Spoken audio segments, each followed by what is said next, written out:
മിശിഹായിലെ സ്നേഹം നിറഞ്ഞവരെ, ഇന്നത്തെ സുവിശേഷ വായനയാണത്. മത്തായിയുടെ സുവിശേഷം 5-ാമത്തെ അധ്യായം 38 മുതൽ 42 വരെ തിരുവചനങ്ങൾ. ഇതിൽ പറയുകയാണ്, തിന്മയെ നന്മ കൊണ്ട് ജയിക്കണമെന്ന്. തിന്മയെ നന്മ കൊണ്ട് ജയിക്കണമെന്ന്. ഒരു തിന്മയുണ്ടെങ്കിൽ അതിനെ അസ്വസ്ഥതയോടുകൂടിയിട്ടല്ല നോക്കേണ്ടത്. ആ തിന്മയോർത്ത് ദൈവത്തിന് നന്ദി പറയുമ്പോൾ അത് നന്മയായിട്ട് മാറും.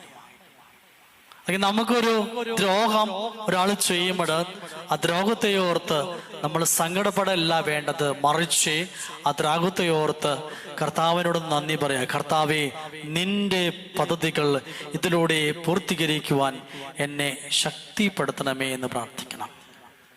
അപ്പോഴാണ് ഈ തിന്മയെ നന്മ കൊണ്ട് ജയിക്കാനായിട്ട് നമുക്ക് സാധിക്കുക.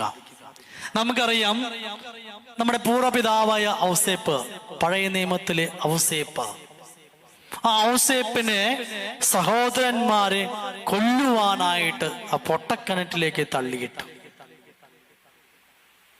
ഔസേപ്പിന്റെ പ്രത്യേകത എന്ന് ചോദിച്ചു കഴിഞ്ഞാലേ, ഔസേപ്പിന് ഈ സഹോദരന്മാരുടെ യാതൊരു വെറുപ്പോ വിദ്വേഷമോ ഒന്നും ഉണ്ടായില്ല.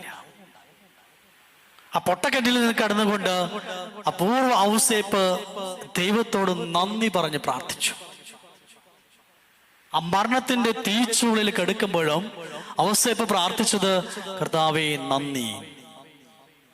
ഈ സഹോദരന്മാര് വിചാരിച്ചിട്ടില്ല ഒരിക്കലും ഈ ഔസേപ്പ് അവിടെ നിന്ന് രക്ഷപ്പെട്ട് പുറത്തു വരുമെന്ന്. ഭക്ഷണം കിട്ടാതെ അവിടെ കിടന്ന് മരിക്കുമെന്നാണ് സഹോദരന്മാര് ഊഹിച്ചതും. അതിനു വേണ്ടിയിട്ടാണ് അവർക്ക് കൊല്ലുവാൻ പേടിയുള്ളത് കൊണ്ടാണ് ആ പൊട്ട എനിക്ക് തള്ളിയിട്ടിട്ട് ഇങ്ങോട്ട് പോകുന്നത്. പക്ഷേ എല്ലാം അറിയുന്ന ദൈവം ഔസേപ്പിനെ പൂർവ്വ ഔസേപ്പിനെ അവിടുന്ന് കര ഉയർത്തി അവിടുന്ന് ഈജിപ്തിലെ അധിപനാക്കിയിട്ട് മാറ്റി. ഈജിപ്തിലെ അധിപനാക്കി മാറ്റി. എന്നിട്ട് അതാണ് കർത്താവിന്റെ പദ്ധതി എന്ന് പറയുന്നത്. ആര് നമ്മളെ ദ്രോഹിക്കുന്നുവോ അവരെ ഓർത്ത് നിങ്ങൾ വെറുപ്പും വിദ്വേഷമില്ലാതെ നന്ദി പറഞ്ഞ് പ്രാർത്ഥിച്ചു കഴിഞ്ഞാല് ദൈവം എന്താ ചെയ്യാന്നറിയോ? എന്ത് ചെയ്യും? ആരനുഗ്രഹിക്കും? അവരെ നിങ്ങളുടെ മുമ്പില് മുട്ടുകുത്തിക്കും. പക്ഷേ മനസ്സിൽ വെറുപ്പ് വിദ്വേഷം പാടില്ല. അവിടെയാണ് കാര്യം. അപൂർവ ഔസേപ്പിന്റെ മുന്നിലെ അപ്പനും സഹോദരന്മാരും മുട്ടുകുത്തി നിൽക്കേണ്ട ഗതികേട് ദൈവം അവർക്ക് വരുത്തി. ആണ് ദൈവത്തിന്റെ പദ്ധതി. നാശം ആഗ്രഹിച്ചവരുടെ നാശത്തിൽ അവർക്ക് കിട്ടി. മറിച്ച് ആരെ നശിപ്പിക്കാൻ നോക്കിക്കോ അവരെ രക്ഷയായിട്ട് കടന്നു വന്നു. നമ്മുടെ ജീവിതത്തിലെ ഓരോ സംഭവങ്ങളും അത് ദൈവിക പദ്ധതിയായിട്ട് കണ്ടുകൊണ്ടാലേ ദൈവം അവരെയൊക്കെ നമ്മുടെ മുമ്പിൽ മുട്ടുകുത്തിച്ചങ്ങോട്ട് കൊണ്ടുവരും. മുട്ടുകുത്തിച്ച് കൊണ്ടുവരും, ഒരു സംശയവുമില്ല. പക്ഷെ കണ്ടീഷനുണ്ട്.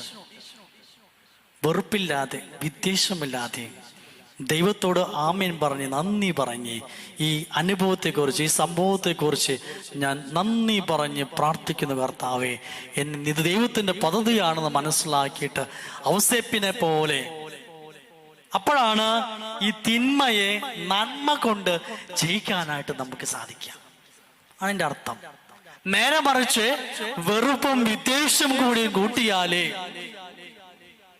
പൂർവ്വ ഔസേപ്പിന് രക്ഷപ്പെടില്ല, സഹോദരന്മാരും രക്ഷപ്പെടില്ല.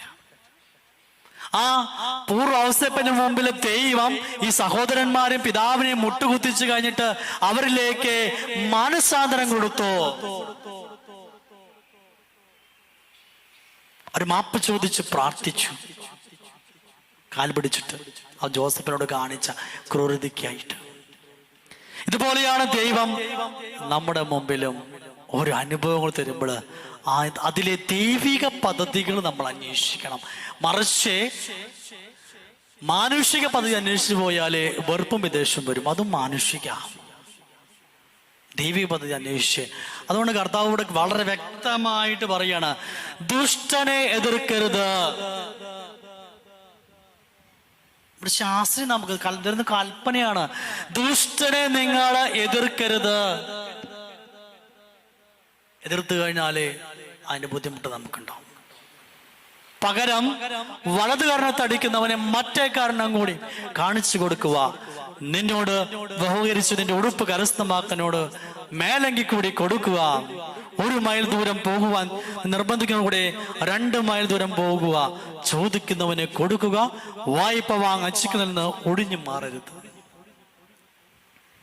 ഇതാണ് വചനത്തിൽ നമുക്ക് നൽകുന്ന സന്ദേശം.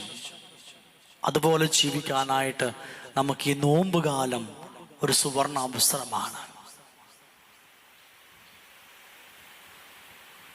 വിശുദ്ധാത്മാക്കള് പൂർവ്വപിതാക്കന്മാർ ഒത്തിരി പേര് പറയുന്നത് നോമ്പുകാലം പുണ്യങ്ങൾ പൂക്കുന്ന കാലഘട്ടമാണ്.